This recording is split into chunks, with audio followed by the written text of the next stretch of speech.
যেই উপদেষ্টাগুলা কিংবা সমন্বয়কগুলা বাংলাদেশ ধ্বংস করে দিছে এবং এখনো দিতেছে, তাদের কিছু ইতিহাস ধরে তোলার দরকার।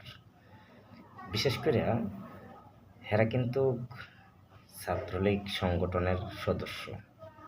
এরা কিন্তু এটা এড়িয়ে যাওয়ার কোনো সুযোগ এই জায়গায় নাই।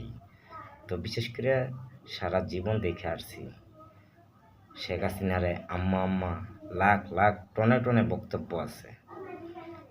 আজকে হেরা বিদ্রোহী পার্টি হয়ে গেছে।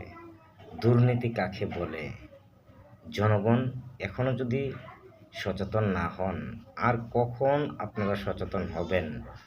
আপনাদেরকে বারবার সতর্ক থাকার জন্য, সচেতন অবলম্বন করার জন্য আমরা বলে যাচ্ছি, কিন্তু আপনারা এটা কানই দিছেন না। এখন দেখতে পান কিনা যে কত দুর্নীতি, কত দর্শন, কত অপরাধ, কত চাঁদা, কত সন্ত্রাসী কর্মকাণ্ড হচ্ছে।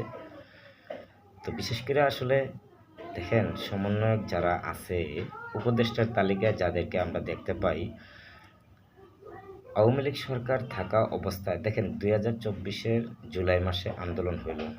আন্দোলনের কিছুদিন আগে, হয়তো 15 দিন, 20 দিন, 1 মাস আগেও তাদের গায়ে ছিল 200 টাকা দামের জামা, 150 টাকা দামের জুতা, এর বেশি অতিরিক্ত কিছুই ছিল না।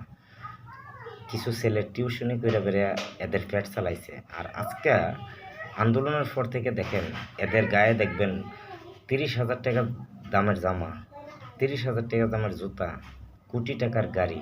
এরা এই সম্পদ পাইল কোন জায়গা থেকে? কে এদেরকে এত কোটি কোটি টাকা দিয়ে দিল? কি জনগণের টাকা? অবশ্যই জনগণের টাকা। আত্মসাৎ কইরা তাদের অ্যাকাউন্ট রিজার্ভ করে ফেলছে।